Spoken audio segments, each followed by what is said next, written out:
Welcome to this week's episode of Undisputed MMA. Welcome to this week's fighter feature. Today I'm joined by Frans and Mlambo. Frans, thanks for joining us. Nice. All right. So just give us a bit of your backstory. Obviously you were born in South Africa. Just tell us the story of a young Frans and Mlambo. Yeah. Well, I was born in Johannesburg and lived in two places. Lived in Sandsloot and Joburg for most of the time.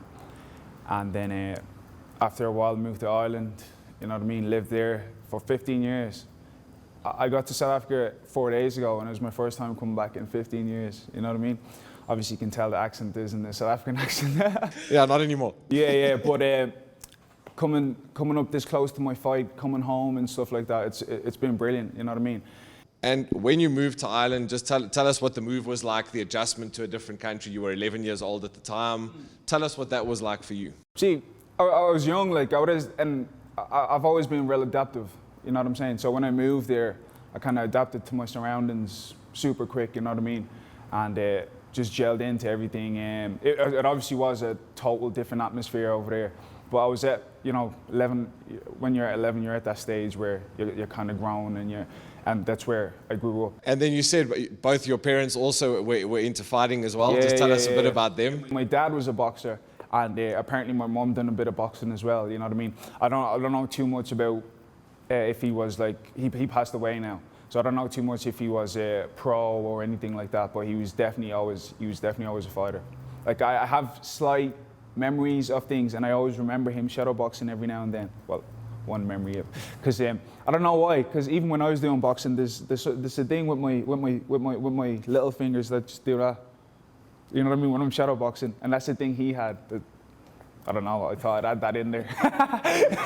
It's amazing the things you pick up without even realizing. Yeah, exactly. Just I don't know. Just that, when I'm shadow boxing, I need to stop that. So tell us the evolution of what happened after the karate. Yeah, well, I always even from the start, karate, even when I was a kid, I used to watch Jackie Chan and all that kind of stuff, you know what I mean? And Chuck Norris, you can't forget Chuck Norris. You know what I mean?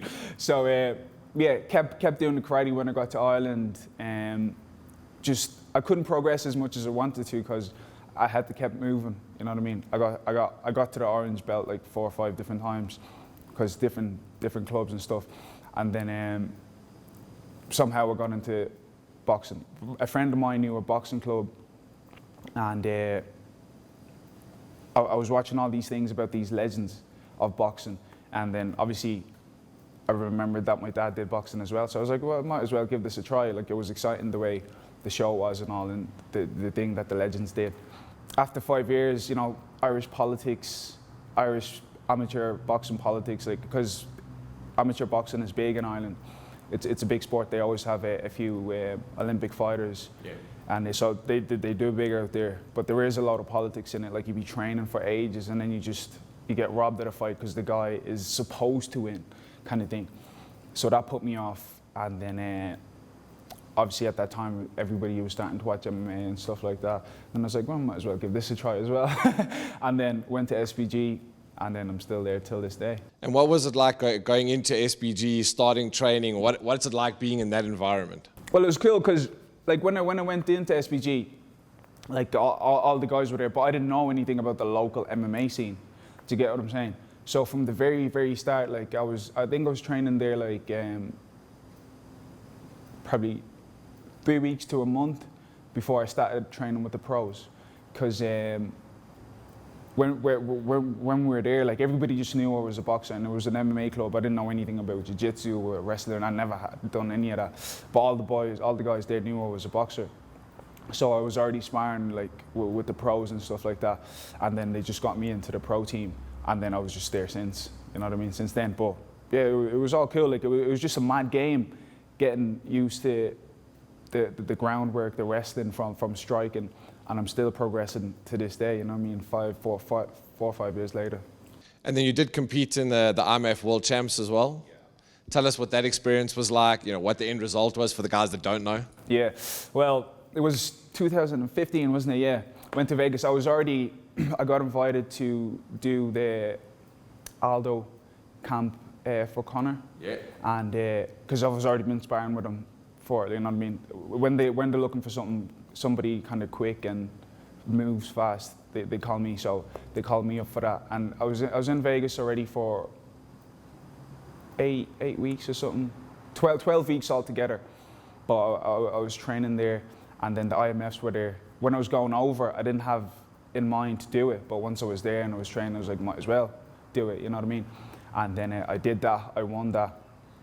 But I always want to remind the South African fans that there is a South African featherweight amateur champion that lives in Ireland, and that's me. Do you get what I'm saying? Because I did win a fight, like I was representing Ireland at the time, but I still have my South African passport and stuff. I'm still representing South Africa to this day, even though South Africans don't know too much about me. Well, I'm squeezing in through the cracks. And then signing with Brave, how did that happen? Tell us where you were spotted, how the signing happened, what it's like to fight at Brave. Yeah, well, they actually see me at the IMMFs in Vegas. I was fighting there, and then they just came over to me. They're like, "Yeah, we like your style. We're doing this big thing." And I didn't take them serious. Like I was just like, "Oh, these guys are just fans." You know what I mean? I was like, "Oh yeah, thanks." Give them my details, and then a few weeks later, they called me up. They're like, "Yeah, we want to bring you over." They're talking about all the salary. This is KHK, and then after a while, KHK MMA decided to start Brave, and then it just happened organically that I'd be on Brave, you know what I mean, since I was on the KHK team. And so yeah, that's how I got on there. And tell us what it's like to fight on Brave, the promotion, the show, you know, the guys that you deal with at the promotion as well. I fought on a few shows, obviously, in Ireland and stuff, and but Brave do it big, like for such a new organization, you know what I mean? It's still like not even 2 years old, I don't think. And like the size, they're doing everything, the production. Obviously, there's a bit of quid there going behind everything, you know what I mean? Royalty owns the thing. Do you get what I'm saying? So they do it big. Like everything about it is super professional. Do you get what I'm saying? The only problem I've ever had with them is that they haven't given me as many fights as I want. But I feel like I'm more comfortable being active. Probably more so than other people, I'm not sure, but I felt for the year, because there was a space where I had a fight and then I didn't fight for 6 months, and that just drains me, you know what I mean? And I felt like I didn't perform as good as I should have the last few fights because of the space between the fights, but that's all being resolved now, and so I'm looking to do some amazing things in the next few years. So you're fighting on the 2nd of March at Brave 10. Give us your opinion on the card, your opponent, you know, the place where it is. Yeah, well, Jordan, you know what I mean? Like, I'm a Christian, you see, and so read the Bible and all, you hear Jordan, right? It's right beside Israel and all now. So when I heard just Jordan in general, I was super excited, you know, because I've been Bahrain 3 times, Abu Dhabi and stuff with Brave fighting, and Jordan is a new spot where Brave is going, and I'm super excited to be going there, and this fight as well is amazing. Like, I'm fighting this guy, Philippe Ephraim, who is a legit fighter. He's 12-2. I'm 4-2 now, so he's a big step up for me. If I win this fight, coming to Ireland in May, and that's going to be my title shot. So you want the title shot in May? I'm getting the title shot in May. I'm going to smoke this dude in Dublin. Well, there you. It's happening. That sounds good. That's happening. And Beck, guys have never watched Frans and Mlambo fight. What can they expect from you? I'm a boxer. I'm a stand-up fighter at heart. You get what I'm saying? So you be seeing speed. I don't know. I'm an alright fighter. I don't know how to tell you. I'm a pretty technical fighter, but I do tend to, when I get too excited, kind of brawl a bit, which it's something, like say if I'm teaching boxing, I teach right, like, I tell somebody to not ever do that. But you know, when you get excited, you tend to do that. But when I'm switched on, like I feel I am now, super technical, picking my shots, you know, using all the tools I have to just absolutely break down a dude, and that's what I'm planning on doing. And then I'm sure the question you get asked often is, what's it like training with and sparring with Conor McGregor, being in the same gym as him, the persona that is Conor McGregor? Yeah. Because the thing is, like I was telling you, from the very start, when I started MMA, before I even knew any of the guys, I was already in the ring sparring with these guys, you know what I mean, before I knew who to wear. So I've been sparring Conor for since I started. So I'm doing MMA 4 or 5 years now, and I've been sparring him since then.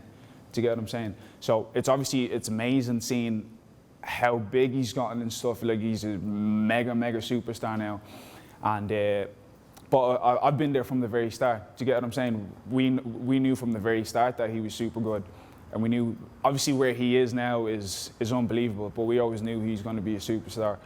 As a training partner with him, I'm a sparring partner. It doesn't say nothing about me. You know what I mean? I've just been training with him. That doesn't say nothing about me.